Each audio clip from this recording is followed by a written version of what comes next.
De volta com o programa Papo Dinâmico aqui na PUC TV Goiás, toda terça-feira, 11h30 da noite, estamos aqui e também nas redes sociais, no YouTube, lá no canal da PUC TV Goiás, você vê este programa dividido em blocos e todos os outros, mais de 40 programas disponíveis, desses 8 sobre eleições, mas tem muitos outros sobre diversos assuntos que você pode chegar lá e pegar e assistir, compartilhar, tá? E também no perfil do Facebook, do Instagram, do Twitter, do programa Papo Dinâmico. Não deixa de ir lá curtir nós não, mandar sua mensagem para nós. A gente falava dos aplicativos, doutor Alexandre, no bloco passado. A gente falou de 2, né, do resultado das eleições, que é muito legal. Quer dizer, assim que começa a apuração, o TSE já começa a divulgar por seção, por zona, por cidade, por município, por estado, pela União, né? Por partido e por candidato. Isso já dá para o eleitor acompanhando os resultados, né? O candidato, vê os candidatos, vê os cargos, né, ali em disputa. Lembrando que apenas a eleição para presidente da República tem a divulgação atrasada em 2 horas. Isso por quê? Por causa do fuso horário do Acre. Né? O Acre tem um fuso horário específico ali da região porque ele está mais distante, né, ali do meridiano. No último paralelo, né, de Greenwich, exatamente. Então, por conta disso... 2 paralelos para lá. Isso, por isso que ele não segue o horário de Brasília. Então aí a eleição aqui no horário de Brasília se encerra às 5 horas, mas no Acre, 5 horas da tarde, vai ser 3 horas da tarde.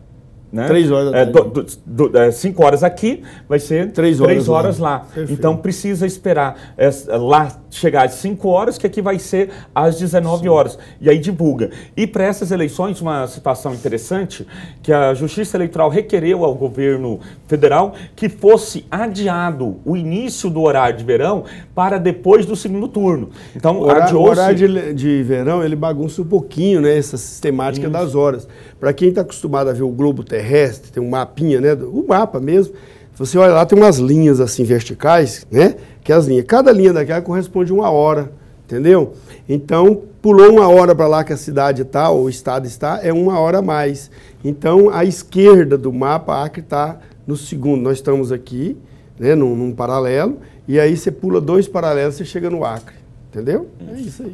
Exatamente, perfeito. E por isso que lá, né, o horário, né, tanto que essa situação também, quem viaja para lá vê que o sol é a pino, né, ali. Exatamente. Pesado. Porque lá ainda fica muito próximo do Equador, né, que é onde também o sol passa, mas é o eixo do sol, né, que é o Equador. Isso. Então é bem mais quente lá. Mas então, temos o aplicativo que mostra as eleições, aí tem aplicativo também de processo, a gente estava vendo aqui na história aqui, tem aplicativos que mostram os processos dos candidatos, tem de prestação de contas. A situação do candidato com a Justiça Eleitoral, a prestação de contas dos candidatos, a denúncia que o eleitor pode fazer, esse talvez seja o principal, né, que é chamado de pardal. O eleitor pode verificar alguma irregularidade, filmar, né, tirar foto e enviar pelo pardal, e a Justiça Eleitoral vai fazer depois essa fiscalização. A gente vê hoje que a justiça comum, por exemplo, o Supremo Tribunal Federal, eles têm alguns processos que eles votam, que os ministros votam virtualmente ou digitalmente, votação digital. Toda essa informatização da Justiça Eleitoral poderia levar um dia da nossa eleição ser toda informatizada? Significa o seguinte, dia 7, abriu o processo eleitoral 7 horas da manhã, até 17 horas eu posso ir aqui no app e votar onde eu estiver. Olha, eu acho que essa situação é mais utópica, né? Talvez fosse desejável, a gente queria isso, essa facilidade toda, né? Votar onde eu estou. Qual que é o grande problema? É a fraude.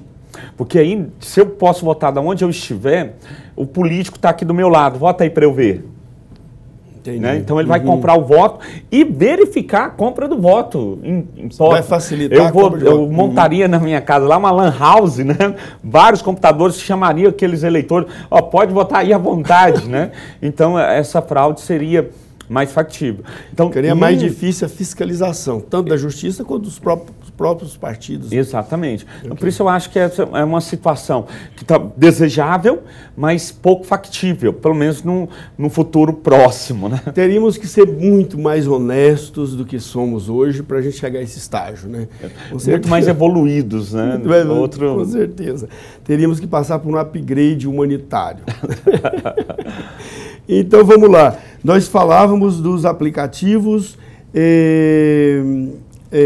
a questão de votar na urna. Então, o eleitor que chegar com o celular, com o título no celular, ele vai ter que deixar o celular com o mesário, vai lá votar, depois ele pega o celular de volta. Ok? Não pode entrar na urna com o título. Ok, isso já ficou claro. Nós estamos aqui no terceiro bloco, e eu queria ver aqui uma anotação aqui que nossa produção colocou, a questão do voto nulos e brancos. Qual a diferença entre voto branco e voto nulo? Bom, o voto branco, o eleitor chega para votar lá na urna eletrônica, ele aperta a tecla branco e em seguida a tecla confirma. Esse é o voto branco.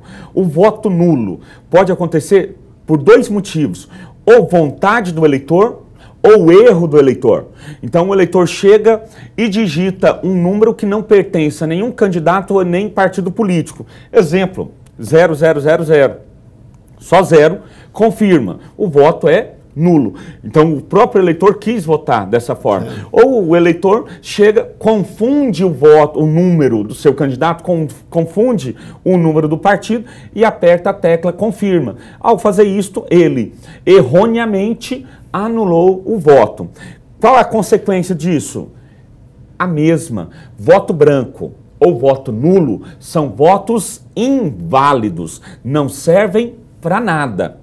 Okay? Tá, mas e se acontecer, por exemplo, ele está lá com o número do candidato dele, ele quer votar, mas aí ele erra, aperta o número errado. Só que o número errado dele é de um candidato que existe. Isso. Se ele confirmar, ele votou num candidato diferente do que ele queria. Votou no candidato. Aí essa é a importância dele. Muitos eleitores até falam que eu não vi a foto do meu candidato, olhei ali na urna e não vi a foto do candidato.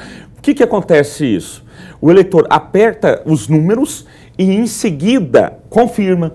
Se você apertar, eleitor, lá na urna, apertar as teclas, os números rapidinho e apertar confirma, já vai computar o seu voto. O que você tem que fazer? Digita os números, olha para o monitor, vai aparecer a foto do candidato. Se não aparece, se os números estiverem errados, vai aparecer voto nulo. Okay. E aí você tem a chance de corrigir a fotografia de outro candidato. De outro candidato. Então você tem aí a opção. Apertar a tecla corrigir. Corrigir, né? Verificar que aí todas as sessões eleitorais têm o número do candidato. Perfeito. Ele tem o número do candidato, então ele vai lá, verifica a numeração do seu candidato, anota isso direitinho. Daí podemos falar até daqui a pouco, professor, sobre a cola eleitoral, que é o eleitor levar, sabendo já a ordem que vai votar, até para facilitar, né? Agilizar ali na hora de votar. A colinha ele pode levar, não pode ficar mostrando, mas ele pode levar uma colinha. A colinha dele leva, não pode passar para outra pessoa, né? Que aí é propaganda eleitoral, né? Indevida no dia da eleição. Exatamente, boca de urna. Então ele seguindo ali a ordem, confirma todos os votos, né? Do primeiro até o último. Até se for o cônjuge, por exemplo, o cara vai lá e vota. Aí quando ele volta, a esposa dele está lá na fila para votar e fala, me dá colinha aí. Se fizer isso, é uma fraude. Olha, eu não recomendo fazer isso, que se fizer, pode ser interpretado como, não uma fraude, mas como uma propaganda eleitoral no dia da eleição e pode dar um problema, uma certa dor de cabeça. Cada um leva sua colinha, né? Vai lá, monta sua colinha bem simples. Pode ser que seja uma mesa receptora mais light e ignora isso. Mesmo porque... Mas o fiscal cri-cri vai criar a casa. Exato, pode criar, pode se interpretar. E mesmo que também a votação é individual, né? O marido não pode impor à esposa que vote naqueles mesmos candidatos que ele pretenda. Mas a esposa pode? A esposa pode, mas eu vou falar lá por casa, lá de minha casa, né? Minha esposa manda, né? Escuta, quantos votos nulos e brancos são suficientes para anular uma eleição? Ou não existe isso? 99% dos votos forem nulos, não anula a eleição. Tá bom? Eu dou um exemplo, né? Uma cidade aqui no interior de Goiás, tem uma eleição, 2008, só teve um candidato a prefeito. só um candidato a prefeito.